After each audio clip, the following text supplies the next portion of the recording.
If we've been your job search besties and helped you in some way, there's a cool way you can support the show. Shout us a virtual coffee. As an independent podcast, we couldn't do what we do without your support. Head to buymeacoffee.com/interviewboss. If you keep us caffeinated, we'll keep the content coming.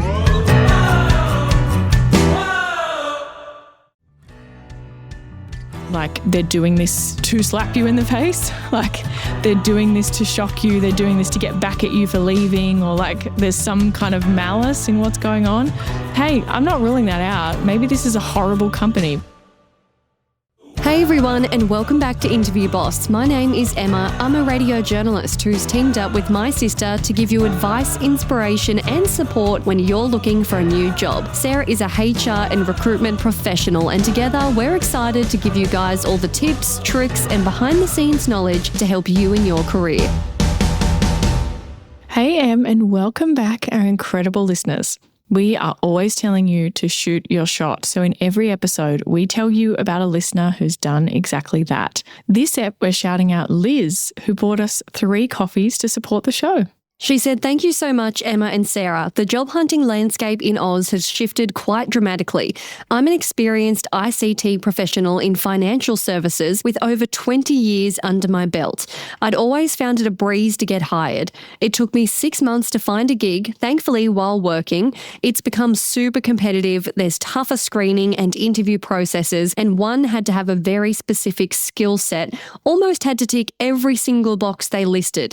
It was a very exhausting experience. I've finally landed a job that's good enough for the next year. Your podcasts have been very encouraging, funny and informative. I'd not considered what it would be like from the other end of the recruiter or employer perspective. For example, in keeping the candidate warm. Haha.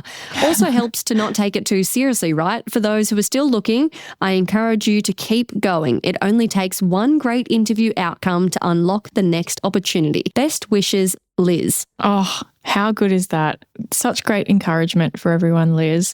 And your particular industry can change so quickly. Like IT was, a booming kind of job market. And then that's probably the one that's maybe the toughest in Australia at the moment to land something in. So things can shift and it doesn't have to be in line with what everyone else is going through. I also love how she said, "I found a job that's good enough for the next year.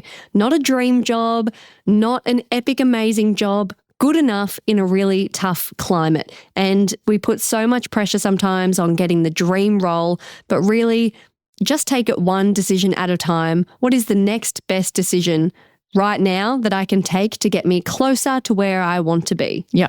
And the reminder that you only need one job. You don't have to be offered every job that you apply for in order for you to land somewhere great. It only takes one. So true.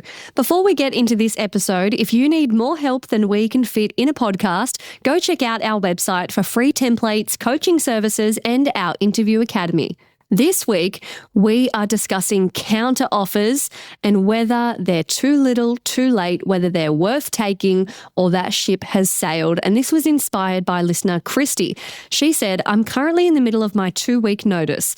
For a long time, I'd been asking for support, a raise and a title change. And I really pushed the conversation with my company back in December. When January came around, there were a lot of promises, but my CEO kept scheduling and then delaying my promotion meeting.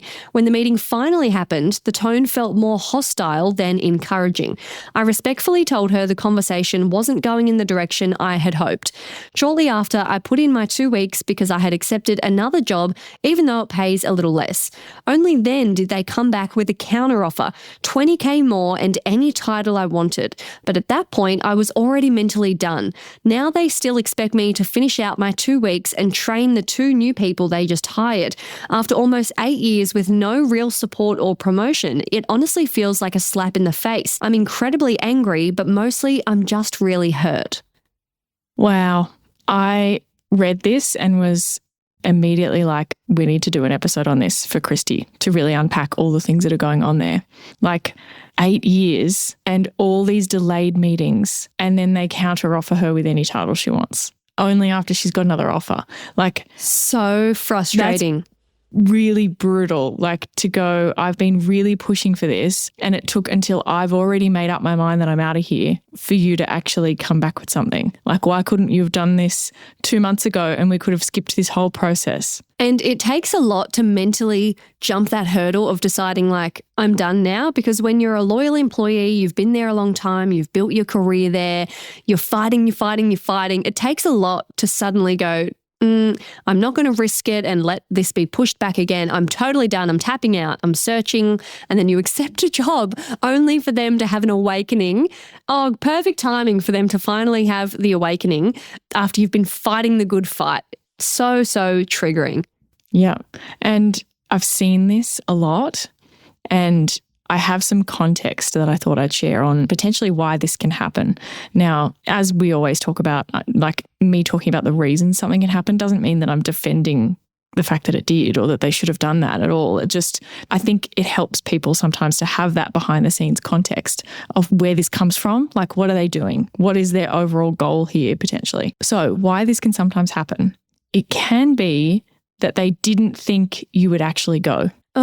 What? They thought you were bluffing. Yeah. And all these conversations about your promotion meeting, they were like, well, she's just going to stay. We can count on her. She's talked about this for ages. Like, we'll just do it later. Like, we can save a bit of money if we do it next year. Or like, you know, they didn't really intend on doing much because they thought that you would just stick around. But now they're like, whoa, hold on. We don't want to lose you. It's not like they suddenly saw your value. They didn't value you from the beginning. And I think this is what most people think is the case. And I'm sure this is what Christy is interpreting is happening. So I wanted to include this one because this can be actually the case. Like, they didn't value you that much, but they just also didn't think you'd go anywhere. And so there's a bit of like, it's a bit of a knee-jerk reaction. Like, they weren't going to do this 20K. Can we just pause for a moment? You saying that is so heavy. What do you mean? Yeah, they just didn't really value you at all. Savage. Yeah, I know it is. But the thing is, I've been in this position myself, and there's some stuff that we'll talk about further on in the episode that kind of links back to some of these insights. But I was at a particular company working really hard, like picking up all different people's jobs when they're away, like had been the longest serving member in that team, was just doing all sorts of bits and pieces, right? And everyone was like, okay, Sarah's so great here. We can't lose her. Like, had really great reputation with everyone, always got looked after when it came to salary increases and promotions and things. But then you get a new boss come in. And by that point, I'm already a little bit burnt out, right? And starting to get a little bit disillusioned with how things are going. Not completely, was super energetic still and on board, but I wasn't probably operating at my best. And so from this new boss's perspective, they're hearing everybody really loves Sarah. She's so great at her job. But he doesn't see that because I'm not at my best anymore. Like, I'm kind of like, oh, this again. Oh, yeah, I can do that. Oh, I've already done that before. Like, getting frustrated with the same problems coming up over and over because they haven't been fixed. That kind of stuff.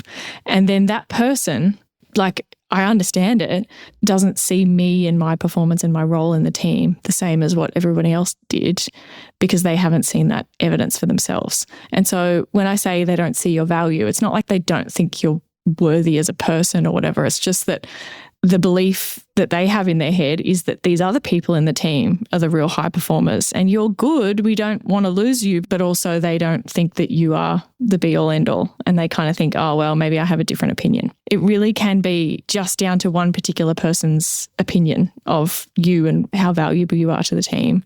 And they might even think, oh, well, actually, we could probably change this and change that. And we could get someone in who has this perspective instead of this. Like, they might even see the positives in a world where they have someone else, or they can use your salary differently or whatever. So it's not personal. I know it can feel that way though. And what a belief, they didn't think you'd actually go. Things that didn't age well. Okay. Yeah. It could be because there's nothing to force a decision. Now, I actually think that this is more likely than the one that we just talked about. I think this is what I've seen the most. And it's not out of malice and it's not out of them not seeing your value. It's just out of the wrong priorities in the business and them not getting around to it. So let's imagine a bit of a scenario where they can see that Chrissy is capable of doing more, right? They really want to give it to her. they've had these conversations, like they want to give you this opportunity, but you're already paid a lot higher than the other people who have your similar job title in other areas of the business. So what they would prefer to do rather than just giving you, more money is they'd prefer to change your job title overall and give you a bit more responsibility so that they can give you the pay rise and then not have it be a bit contentious with other people with the same job title. Like if you're already quite a bit above your other colleagues who have the same job title, they may not want to continue to increase you even further because it just doesn't feel fair to have a huge, huge gap for people who are paid the exact same thing. It's very normal to have a gap of people in the same job title, but once you get to a certain point, it's like the discrepancy, you need kind of justification. Why is this person paid more? And if they're doing a different job, great, well then that can be a much better way to do it for internal fairness. So let's say they have an opportunity to give you some more experience in projects, in assisting the learning and development team. That's what they kind of have in mind, right? They're like, okay, she wants this responsibility. We know she really likes this area.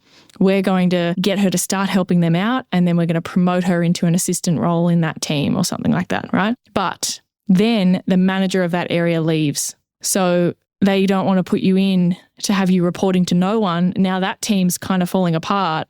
That's not really a good time for you to go in there and do that. So they're kind of thinking, okay, well, once we've got a new manager in there, then we'll start this development plan. And so that's maybe why the meeting got postponed, right? Oh, I don't want to talk about it yet because in a few weeks' time, I'll then be able to just have the conversation and deliver the good news, right? So they're kind of like, oh, I don't want to chat now because I can't confirm anything. But in a few weeks, I can give her the great news and we can say that she's going to start working in this new team. And then later on, your colleague in admin has resigned, which is where you are. And now, even though they've got a new manager of learning and development, they can't take you out because now they've got to replace your colleague's role because you're kind of holding it together there. So they have to push it again, right? Do you see how just valid things can come up? I'm not saying this is good either, but it's just, I think, helpful to understand that this can be really real. These are all perfectly realistic, common scenarios that come up. Yeah, definitely. And, maybe your immediate boss is on board and really wants it, but keeps getting rejected by senior management. And because there's no urgency, I suppose. Obviously, they want to do it for you, but operationally, if it's not going to drastically change things for the business, it'll give you a lot of validation. You deserve it. It'll be good for the team, but it's not a pressing kind of matter. It can be hard to fight for that amongst the other priorities that are really objectively pressing. So that can be tough too. Causing problems. It's the squeaky wheel thing, and it's not about other people making more noise. It's other things in the business that are just more critical. And this isn't a good way to do things because obviously this company ended up in a situation where they've lost their great person and they wanted to do this stuff for them, but they weren't honest about it. They weren't transparent. They didn't bring her into the conversation of hey, look, we wanted you to do this thing, but, why don't you just, if she had an idea that there was an actual plan, maybe she wouldn't have gotten to that point of disconnection. I mean, still they could have kicked the can down the road and continued to put things off for ages, and that could have been just as disappointing. But including her in the conversation would have at least helped a little bit. And so in that world, they had every intention of doing things, but there kept being other priorities. It doesn't change the outcome, but I'm hoping you can start to see how just by knowing the facts of the meetings were delayed and they did the counteroffer, we don't know what's going on behind there. It could be they don't care. They're only just worried about there being a gap now, and that's why they gave you the counteroffer. To they've realized their mistake and they feel really bad about it. You can't understand their real feelings just with the facts that we've got so far. You can also have a situation where they would love to give you XYZ, a certain role or a certain promotion or a certain job title or pay increase or whatever, but maybe the structure of the business doesn't allow them that flexibility. Maybe, like you said, someone won't approve it, or they have to get headcount approved, or there's a freeze on new positions, or they have to wait until some other thing, this new client thing gets won before they can actually sign you up. In every business, there is always some version of that. Oh, we have to wait until this sale happens first before we, make any decisions. We have to get the numbers back in from our end of financial year to see how much budget we've got. There's always going to be something. Yeah, and that's frustrating. Another point is that one manager's superstar employee is another manager's meh employee. Tell me about this. This is the example that I gave before. I realized the reason that I ended up leaving that business that I talked about, where the new manager came in and saw me as I was kind of already burnt out, I could kind of see that happening. And I had this sense of like, okay, well, do I have it in me to really work on impressing this manager? Because that's what it would take in order for them to be like, okay, great. Like, yep, you're amazing. You do deserve X, Y, Z. But I felt like the place that I was at in that company and what I'd already done, I just didn't have it in me to push for that and to really earn that and to really win them over and to really have them see, oh, yep, you are as great as everyone says. And I just kind of felt like I've already put in the work. I don't want to have to do that again. And that decision could have gone either way. Like, it's not necessarily a given that because a manager needs you to win them over that you should just get out of there. But in that circumstance, that's the decision that I made. I kind of just didn't have the energy because I was already a little bit burnt out to kind of go, okay, let's go all in and, you know, kick all these goals just to convince this new person. I felt like I'd already earned it before they'd started. And I really should have been, like, it was kind of already overdue at that point.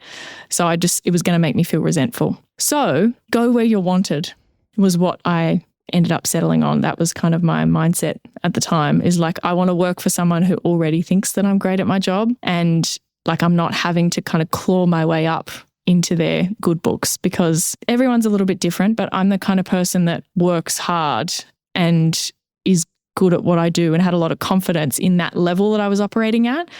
Might be different if you're kind of going up a step and you're in different context in your career, but I was really confident in where I was at. And I was like, I don't want to be working for someone that is like, well, we'll see. I want to work for someone who's already like, I think you're great. Hey, Interview Boss listeners, if the podcast just isn't doing it for you and you need way more help to prep for your next interview, we have the perfect thing for you. Interview Academy. Em, tell us all about it. This is huge. This is the love child of Sarah after doing hundreds of one-on-one coaching sessions, finding out what people struggle with the most, common mistakes. Sarah has created the ultimate course that you can do in your own time, self-paced, heaps of modules, videos, interactive quizzes, a workbook that will become your Bible by the end that you can take with you into your interview, because if you're a long-time listener, you know that we endorse taking notes into your interview. It's a game changer. Check out more about it at interviewboss.com.au/interview academy. I understand that. But if you're then going to a new job, you are having to convince someone new that you're great from the start again. Well, not necessarily. Not necessarily, because that person that you're interviewing with has chosen you. Remember what we talk about when we say like having a really great interview? That manager is like so excited to have you on board. Yeah. You don't always go back to having to prove yourself again at all. I did not in my next job.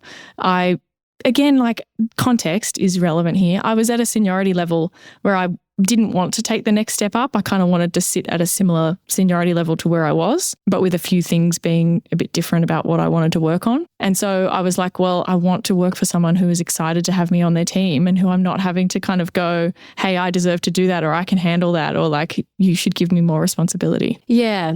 Important to note for our listener as well that when they didn't care about what you were asking for and they counter offered to try and keep you, but then moved on and hired 2 new people, that would feel like an absolute roller coaster.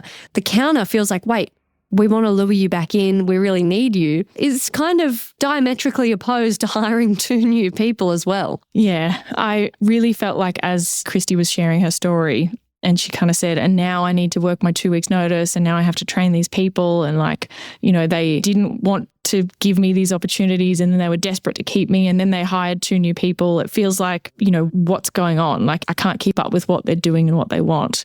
And I think that kind of segues us into our next step. We've kind of covered the behind the scenes, and now we kind of get into advice. Like, what should Christy do, or what should you do if you're in some kind of a situation like this? I think it can be really easy to slip into the thinking that like they're doing this to slap you in the face, like they're doing this to shock you, they're doing this to get back at you for leaving, or like there's some kind of malice in what's going on. Hey, I'm not ruling that out. Maybe this is a horrible company, but you also stayed there for 8 years. So I don't think that that's the case. I think often it's a combination of other things and they haven't handled this well at all. But there's an emotional aspect that is real that Christy's feeling, and that doesn't always come from logic. Like, it doesn't always mean that they did that deliberately. You feeling that is right. It doesn't mean that they meant to make you feel that way. No, and it's important to remember that you're not necessarily doing them a favor as such by completing your notice. It is an obligation. It's a contractual fulfillment that's standard. So reframe that and think of it more about you. This is about ending on a good note, your reputation, your values of how you want to leave a workplace. And people always remember the way you leave. If it's bitter, that's talked about and remembered, and sometimes undoes the decades of amazing work that you did. So don't undo all the hard work and effort that you earned and put in just to have a messy kind of exit because it was a bit of a sting. Have you had that with someone leaving? Have you seen that or heard colleagues or friends or something talk about someone being useless on their exit? Yeah, recently. Someone left recently and they generously, I guess, extended their notice period because they hadn't filled the position yet. So they stayed on a lot longer than they anticipated to. And by the end of it, it was like, just go. You are so miserable, bringing everyone down, like just horrible attitude, and that sour parting really has tainted their whole reputation. Yeah. And man, like, that's rough because you've done the right thing or done a nice thing by offering to stay to help them out. But there's a self-awareness piece that you kind of have to know, am I capable of doing that or not? Like, am I capable of doing that well and doing myself justice? And if at any point you think you're not, I think you should say, look, I wanted to help you out for a bit longer and I've been happy to, but look, I think I'm going to have to finish up soon. I'm really getting to the point where things are frustrating me and I wouldn't want to impact how things are going, or I wouldn't want to leave on a bad note or something. Like, I think there's a self-awareness piece. Are you actually capable of doing a longer notice period or not? And if you're not, then it's not worth it. It's not worth the extra couple of weeks' pay. And important for Christy to just remember that, yeah, this is your career. You can take back the ownership of it. It feels like they kind of forced your hand because, you know, if they had have just given you what you had been asking for, you'd probably still be there. But don't give them all the power. Finishing out your 2 weeks is normal. And a good thing to remember is that if they had have actually just said, all right, leave today, no need to do your 2 weeks notice, that would have really hurt too. That would have stung because it would have felt like they didn't give you what you wanted. You fought tooth and nail. Then when you finally resign, they're just like, great, see you later. And it would feel like, wow, that's just not assuming they didn't care. That's confirming they didn't care. Yeah, right. So these situations are so emotional. Like, I think something that I always used to mention and talk to managers about when doing any kind of training is that as a manager, they are the topic of discussion around their team's kitchen tables. Like, when their team members get home and they talk to their partner or their friend or their family members or their mum or dad or whatever, they're talking about you. Oh, my boss, look, you listen to what they did today. Oh, how did this go? Oh, like, they're updating their team.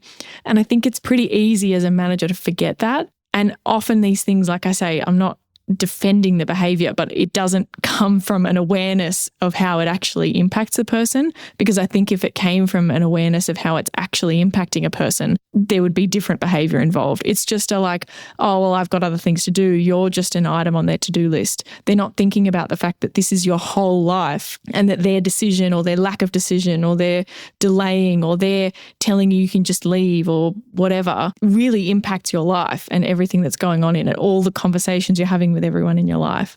And so I wondered with this submission whether Christy had asked them, oh, can I leave earlier? Maybe my new company wants me to start earlier. And maybe they said no. That doesn't feel great when they can't do you that final favor and they're making you train the people. But that is just standard as well. Like, that is just what you should have gone into that expecting that you would do, is work your notice. So they haven't done you a favor maybe by letting you go early, but they also haven't like punished you by saying you have to train the new people. Like, that, it is a fairly standard expectation of what you do when you resign. Yeah. And if you truly didn't kind of want to or intend to work the notice, don't kind of give the notice, if that makes sense. Yeah. Yeah. And I think we've talked about this on How to Resign episodes and things. And obviously my advice is that it's contractual, like you need to be giving the notice that is in your contract. But if you say, okay, I'm putting in my notice, my last day is going to be X day, you have to be prepared to work it. You can't count on them saying, oh yeah, you can leave early. If you cannot stand it and you're walking out today, then you have to be clear about that. Does that kind of make sense? I'm not recommending that you walk out on the day, but you just have to be clear about what are you actually willing to do, what works for you and what doesn't. And if you're going, no, I can't work that extra week or whatever, I'm leaving at the end of next week and there's nothing you can do about it. That's a hardline approach. But if that's real, then you have to be clear about that. If you've given the 2 weeks and then they've expected you to work it, well, that's kind of how that goes. Yeah. And look, I'm sure that you're thinking, far out, why couldn't they have just valued me while I was here? We wouldn't be in this position. It would be so much simpler. And that is so valid. It's okay to be angry and frustrated and upset. Lean on your people. This is a tough situation to be in. So just be kind to yourself. It is really, really rough. And I've talked to lots of different people in my career and in what we do here where they've been somewhere for a really long time and there's a lot that's gone on. Unfortunately, there is always an element of like they'll remember your history. Like you kind of can't get away from the person that you used to be in companies sometimes. So you started 8 years ago and you were brand new and you didn't know anything. Even if you've changed a lot since then, you don't always find that everyone will see you as you are today. There will be this kind of hangover of, oh, well, I can't believe that person's earning this much, or are they really capable of that, even though you really are. Like it feels awful because it's such a long relationship that you've got with that company and all those people. But if you're trying to make moves in your career, there is a little bit of upside to starting fresh, and the people in the new company will only know you as you are today. They won't have that baggage of, well, you used to do this or you did that or whatnot. I know that every decision is nuanced and we can't give a blanket advice, but personally for you, do you have a mantra that you live by? Like, are counteroffers for you generally too little too late and you endorse fresh start, get out of there? Or are you someone who is pretty tempted by a counteroffer and would generally consider it? I am pretty pragmatic when it comes to that kind of stuff. I would be really clear about why I was looking in the first place and what exactly it was that it would take for me to want to stay. For example, if I was happy there for all other things other than like I'm underpaid here and I feel like I've earned it and it's been delayed and whatnot, then yeah, if the counteroffer came and it was something that I was comfortable with, sometimes that pressure, like we talked about with just putting it off, like it's not on the priority list. Sometimes you getting another offer and threatening to leave, being willing to leave, not threatening, I should say, you have to be willing to actually leave. Sometimes that is just the push that they needed and they did intend to do it before anyway. Doesn't mean they didn't value you. It helps them actually get it over the line and get it approved. So if that was the case, yeah, I'd be happy to take the counter offer. If it got me to what I actually wanted, absolutely. I think sometimes it could be a bit of a trap in that, say if it's a bit of a mix of things, you feel underpaid, people are starting to piss you off, you're sick of the way things run and the decisions that are made and blah, blah, blah. You've been there, you've learnt everything. And then you get this new job.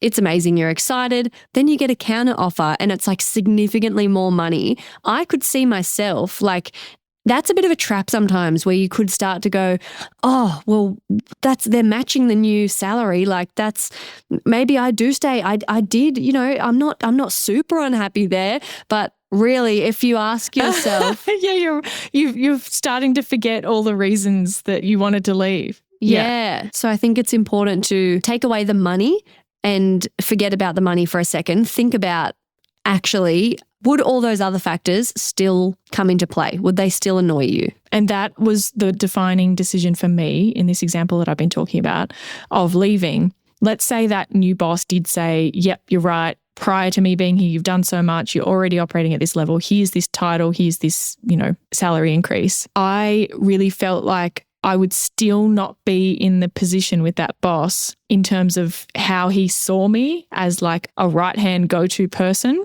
I still wouldn't have been in that position. And so even if I got the title, it would have been like, okay, I've won this one, but there's going to be other stuff that continues to come up with our relationship just wasn't what it needed to be. And I didn't think that I could change that without it taking a really, really long time. Because just the dynamic of that team, I was like, I can see that you're here for good, and I don't know if I even want to fight for that position to be your go-to person. Like, I wanted to be more involved in the decisions. I wanted to be kept in the loop with stuff, and they just didn't see me like that, which is fine. Like I say, one person's absolute superstar is the next person's like, they're good, they're fine. And that differs from manager to manager. The same person, the same performance, it is really subjective. And that's what made that call for me. I think you have to go back to, what is it really? Why were you really looking? And is that counteroffer going to solve that problem, or is it not? Much to think about. But Christy, thinking of you, hang in there, and hope this provides some clarity for those out there that unfortunately find themselves in this position. I think lots to take away, even if you're not at the counteroffer stage, even if you're just at the resentment stage. Lots to know. Don't wait until you're at that completely over it, completely given up, not an ounce of care left. I think that's too late to be starting to look for other things, personally, because I think that means that doing your notice period is going to feel like an absolute slog. I think you should try and think about it before you get to that absolute point of no return. Thanks for listening to Interview Boss. If you want to request an episode on your specific conundrum or industry, send us the details. Email us or slide into our Instagram DMs. But remember, if you DM us on Instagram and you're not following, Emma won't be happy and she will judge you. I really will. We believe in paying it forward, so if we've ever helped you, spread the word. You know the drill. Follow, review, find us on Instagram and LinkedIn. It all helps. Or go the old school way and tell someone else about the show.